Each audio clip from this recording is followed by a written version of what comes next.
तो आप सबको नमस्ते प्रणाम। मैं आपका अपना ठाकुर प्रखर सिंह। रात के 10 बज चुके और कहानी का जो सिलसिला है बदस्तूर जारी है।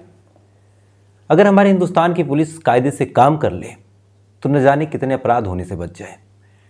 ये बात अलग अलग जगहों पे हमने सुनी भी है, अलग अलग केसेस में हमने देखी भी है। कई बार ऐसा होता है कि जब बात हद से आगे बढ़ जाती है, पानी सर से ऊपर निकल जाता है, उसके बाद ही हिंदुस्तान की पुलिस कुछ करती है, नहीं तो चुपचाप खामोश तमाशबीन बन के बैठी रहती है। मेहनत ना करनी पड़े इस वजह से दोनों पार्टियों में सुलह समझौता करवाने की कोशिश करती है और यहीं पे फिर ये मारी भी जाती है। अब मारी जाने का मतलब ये नहीं कि कोई उसको आता है और पीटने लगता है, लेकिन सामाजिक तौर पे जलील होना, मीडिया के सवालों के जवाब ना दे पाना, किसी अच्छे इंसान से नज़र मिलाना, ये तमाम चीज़ें इनसे फिर नहीं हो पाती। आज जिस कहानी के साथ आपके सामने हाजिर हुआ हूँ, इस कहानी में भी ठीक ऐसा होता है। एक शख्स जो अच्छा भला इंसान था, जो 15 साल से कहीं रह के कमाने की कोशिश कर रहा था, ज़िंदगी अच्छी करने की कोशिश कर रहा था, पुलिस प्रशासन ने उसको इस कदर मजबूर किया कि आखिर वो एक कातिल बन बैठा और उसने अपने कत्ल के लिए यूट्यूब पे बाकायदा वीडियो डाली। अगर हिंदी में ये वीडियो होती तो मैं आपको सुना भी देता, लेकिन अफसोस कि हिंदी में नहीं है। तो पूरी कहानी क्या है अब मैं आपको सिलसिलेवार तरीके से बताता हूँ। मध्य प्रदेश में एक ज़िला लगता है अनमैया ज़िला, और इसी अनमैया ज़िले में एक इलाका है ओलापारीपल्ली। ओलापारीपल्ली इलाके में एक फैमिली रहा करती थी। बात 6 दिसंबर साल 2024 की है। सुबह होती है। सुबह इस परिवार की जो महिलाएं हैं वो उठती हैं। उठने के बाद अपने पुरुषों को जगाने के लिए उनके पास जाती हैं। चूँकि आमतौर पे हर घर में महिलाएं थोड़ा सा पहले उठती हैं, पुरुष आधे एक घंटे लेट उठता है। तब तक महिलाएं कुछ काम वाम निपटाए रहती हैं, फिर चाय वाय बना के जगाती हैं कि उठो, ब्रश वगैरह कर लो, गांव है तो दातून कर लो, जिसको जो ऐसा कंफर्टेबल हो। ऐसा ही सेम सुबह उस घर की महिलाएं उठती हैं। उसके बाद फिर पुरुषों को जगाने जाती हैं। जैसे ही एक पुरुष के पास इस घर की महिला पहुंचती है, पहले तो उठाती है, आवाज़ देती है, लेकिन फिर जब वो आदमी नहीं बोलता तो पास जाके फिर देखती है, हिलाने की कोशिश करती है। तब तक हल्का हल्का उजाला भी हो जाता है। जैसे उस आदमी के पास ये महिला पहुंचती है, उस आदमी को देखने के बाद बदहवास चीख पड़ती है। चीख इतनी तेज थी कि आसपास के तमाम लोग आ जाते हैं, पूरा परिवार इकट्ठा हो जाता है।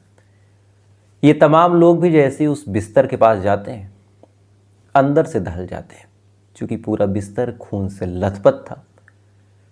उस आदमी का चेहरा बुरी तरीके से कुचला गया था, चेहरे का पूरा नक्शा बिगड़ गया था, सर फट चुका था, तमाम जगहों पे चोट के निशान थे, आदमी मरा पड़ा था। ये चीज़ जैसे ही लोग देखते हैं, फौरन भाग के थाने जाते हैं, पुलिस को फ़ोन करते हैं।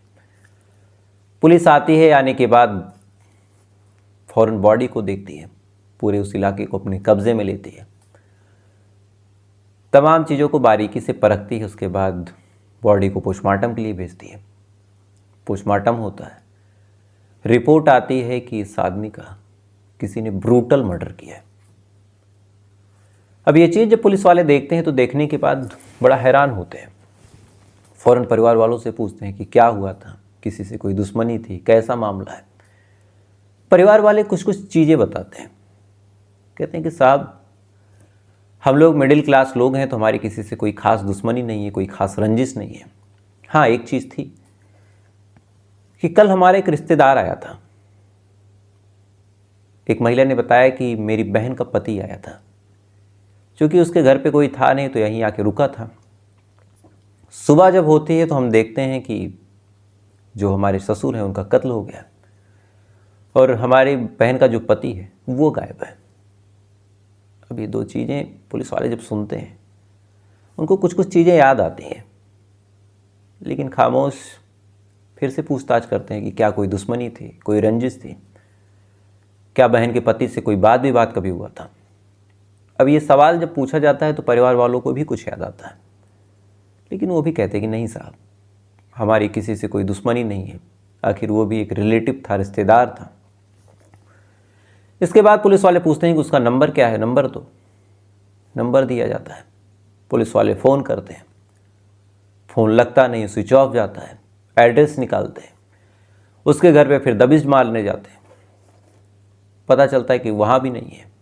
तमाम उसके दोस्तों रिश्तेदारों से पूछताछ करते हैं, पता चलता है कि वहाँ भी वो नहीं है। अब हैरान परेशान पुलिस वाले जांच पड़ताल करते रहे, तफ्तीश करते रहे, लेकिन ना ही कोई सबूत, ना कोई सुराग। इधर ये भी कंफर्म नहीं कि बहन का पति ही कुछ कर सकता है या फिर कोई और कातिल है। अब ये तमाम चीज़ें पुलिस वाले कर रहे हैं, वक्त धीरे धीरे आगे बढ़ रहा, किसी के पास कोई जानकारी नहीं। पुलिस वाले अपने अपने तरीके से तफ्तीश कर रहे हैं। इधर जिस बहन के पति, जिसका नाम अंजनेय प्रसाद था, उसके बारे में भी पता कर रहे हैं, लेकिन उसका भी कुछ अता पता नहीं चल रहा। वक्त 2-4 दिन और गुजर जाता है। 2-4 दिन जब वक्त गुजरता है, इसी दौरान यूट्यूब पे एक वीडियो पड़ता है। शुरुआत में उसको 2-4 लोगों ने देखा, फिर 2-4 लोगों ने फ़ौरन शेयर किया, वीडियो की रीच बढ़ी, फिर जहाँ जहाँ शेयर किया वहाँ वालों ने देखा। देखते ही देखते ये वीडियो वायरल हो गया। वायरल होने के बाद कुछ लोगों ने इसको डाउनलोड किया, फिर व्हाट्सएप ग्रुप में इसको भेजा। अब व्हाट्सएप ग्रुप में ये वीडियो तैरने लगा। कुछ देर बाद ये वीडियो पुलिस के पास भी पहुंच गया। इस वीडियो में एक शख्स था जो कह रहा था कि मैंने कत्ल किया है और मैं अभी कुवैत में हूँ। मैं हिंदुस्तान कुछ दिन पहले गया था, वहाँ मैंने कत्ल किया।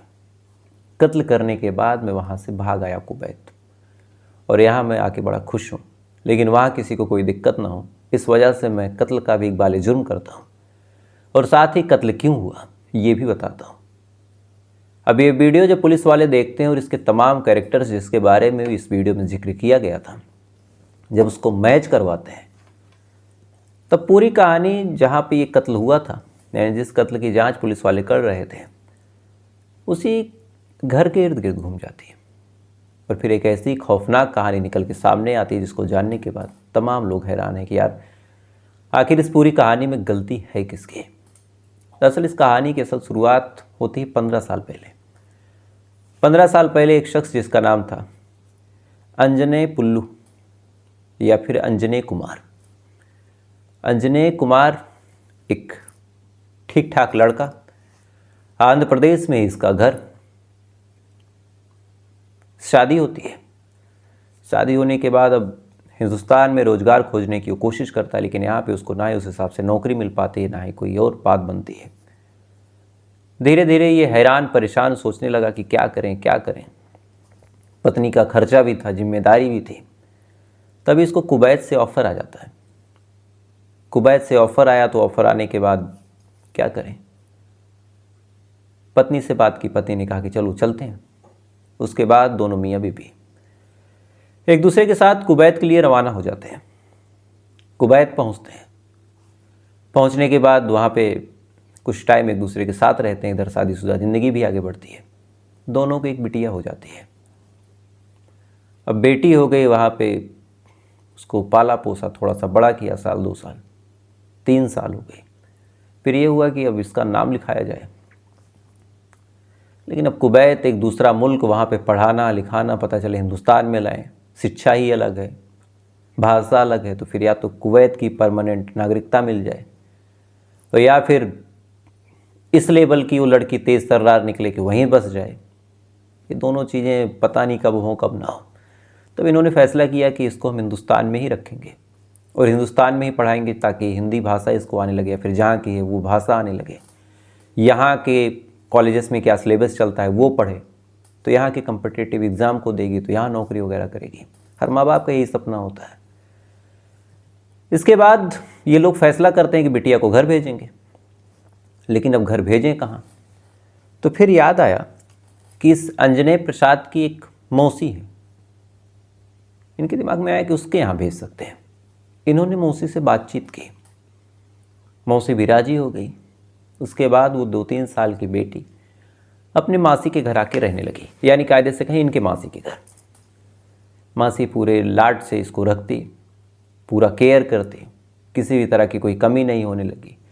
जैसे दादी प्यार करती वैसे मौसी प्यार करने लगी। तमाम चीज़ें बिल्कुल ठीक चलने लगी। वक्त धीरे धीरे आगे बढ़ा, साल गुजरते चले गए। बात साल 2024 में आ गई। साल 2024 में चूँकि मौसी जो थी वो अंजने की मौसी थी, तो उसकी माँ की उम्र की थी, उम्र भी काफ़ी हो चुकी थी, तो उसकी आर्थिक स्थिति भी अचानक से गड़बड़ हुई, तबीयत भी खराब हुई। अंजने प्रसाद ने कहा कि क्या करें क्या करें। उसने कहा कि मौसी ने इतनी मदद की है, अब आखिरी वक्त पे मौसी को नहीं छोड़ सकता। लिहाजा अब अंजने प्रसाद अपनी मौसी को कुवैत बुला लेता है और वहीं पे अपने पास उसको रखने लगता है। अब ये बात जब हुई तो फिर ये डिसाइड होने लगा कि अब बच्ची कहाँ रहेगी। तो फिर इन लोगों ने डिसाइड किया कि बच्ची को हम लोग इस बच्ची की मौसी के पास भेज देंगे, यानी इसी अनमैया ज़िले में। अब बच्ची के मौसी के यहाँ भेजने की बात हुई, वहाँ बातचीत की गई। उन लोगों ने भी खुशी मन से कहा कि ठीक है, आने दो, लड़की है 12-13 साल की, कुछ मदद भी कर देगी। उसके बाद इस लड़की को मौसी के घर भेजा गया। अब वहाँ पे ठीक ठाक तरीके से रहती, तमाम चीज़ें ठीक ठाक।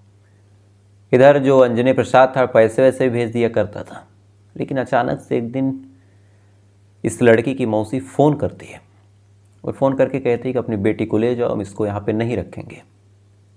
अब अचानक से ये बात जब परिवार वाले सुनते हैं उनको बड़ा अजीब लगता है कि क्या हो गया।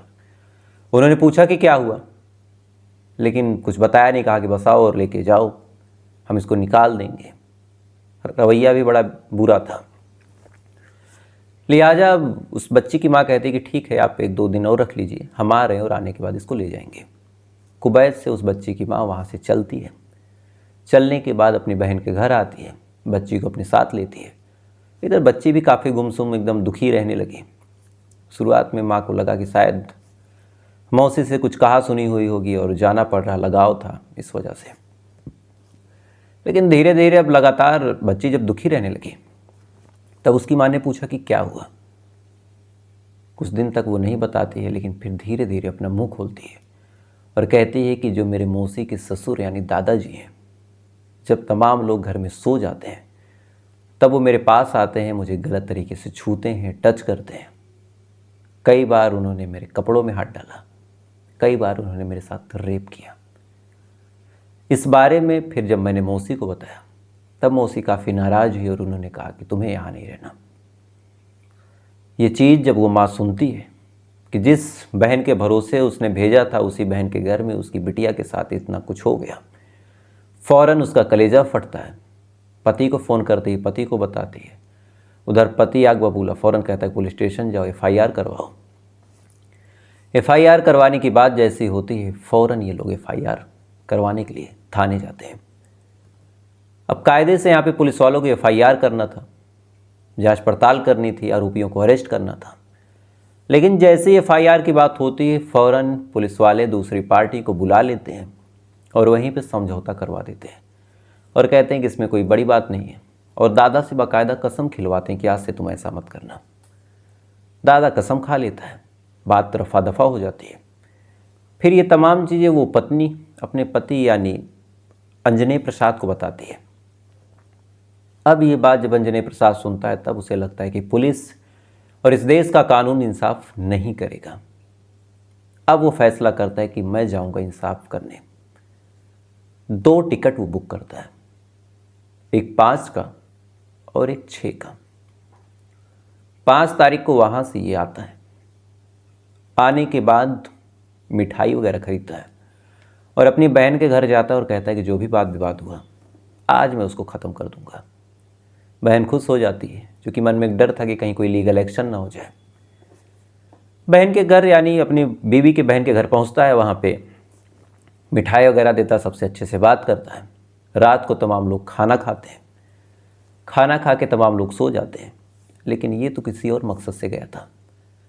इसके बाद अगले दिन यानी रात में ही जब 12 बज जाते उसके बाद अपने पास से लोहे का रॉड निकालता है और अपने बच्चे के चेहरे को याद करके एक बाप अपने बच्ची के दरिंदों को बुरी तरीके से मारता है। और तब तक मारता है जब तक उस अधेड़ उम्र यानी 59 साल उसकी अभी तक उम्र बताई जा रही है, उस आदमी की मौत नहीं हो जाती। इत्मीनान जब हो जाता है कि मैंने उसको मार दिया, अपनी बिटिया के साथ हुए अपराधों का बदला ले लिया है, इसके बाद वो बाप फ़ौरन वहाँ से निकलता है, टिकट कटाता है और वहाँ से चला जाता है। अब ये तमाम चीज़ें जब ये करता है उसके बाद वहाँ पहुँचता है, कोई टेंशन थी नहीं, देश छोड़ चुका था। लेकिन तब इसके दिमाग में एक चीज़ आती है कि आखिर दुनिया कैसे जानेगी कि जिसको मैंने मारा उसकी गलती क्या थी। तब इसने अपना पक्ष बताने के लिए यूट्यूब का सहारा लिया, चूँकि इसका पहले भी चैनल था, कुछ सब्सक्राइबर इसके थे। उसके बाद इसने वीडियो बनाया कि मेरी बेटी के साथ उसने गलत काम किया था, इस वजह से अगर पुलिस मेरी मदद नहीं करती तो मेरे पास कोई चारा नहीं था, लिहाजा मैंने फिर कत्ल किया और मैंने ऐसे ऐसे साजिश रची और ऐसे ऐसे कत्ल किया। अब ये वीडियो जब वायरल हुआ तो इस वीडियो में कई चीज़ें थीं। एक बाप का दर्द था, एक पुलिस की निकम्पनता थी, एक पुलिस कितनी निकम्मा और कितनी गैर जिम्मेदाराना तरीके से काम कर सकती थी वो भी है, और कैसे हमारे देश की व्यवस्था इतनी लचर है कि एक आदमी हिंदुस्तान आता है, कत्ल करता है, कत्ल करके कुवैत चला जाता है, किसी को कोई भनक नहीं। तो ये तमाम चीज़ें हमारे देश के लिए एक बड़ा खतरा है, क्योंकि ऐसी छोटी छोटी चीज़ें बाद में बड़ा रूप लेती हैं। खैर, तो ये कहानी आज पूरा हिंदुस्तान जानना चाह रहा था, परेशान है कि आखिर एक बाप अपनी बेटी के बदले के लिए कहाँ से कहाँ तक क्या कदम उठा सकता है। क्या बाप सही है या गलत, इसमें भी कई लोग बढ़ चुके हैं। किसी का कहना है कि कत्ल करने, जान लेने का अधिकार किसी के पास नहीं है। किसी का कहना है कि जब सिस्टम ही सो जाए तो आखिर लोग क्या करेंगे। हमें लगा इस वीडियो के माध्यम से आपसे पूछें, भाई किसकी गलती है, कौन सही कौन गलत। तो फिलहाल ये थी पूरी कहानी, और आपकी क्या राय है कमेंट कीजिएगा। और अगर आप ऐसी वीडियो देखने के शौकीन हैं तो वीडियो को लाइक कीजिए, चैनल को सब्सक्राइब करके अपना प्यार दीजिए। थोड़ी देर बाद आपसे फिर मुलाकात होगी ऐसी किसी कहानी के साथ। तब तक अच्छे रहिए, खुश रहिए, अपना ख्याल रखिए, अपने देश का ख्याल रखिए। जय हिंद, वंदे मातरम।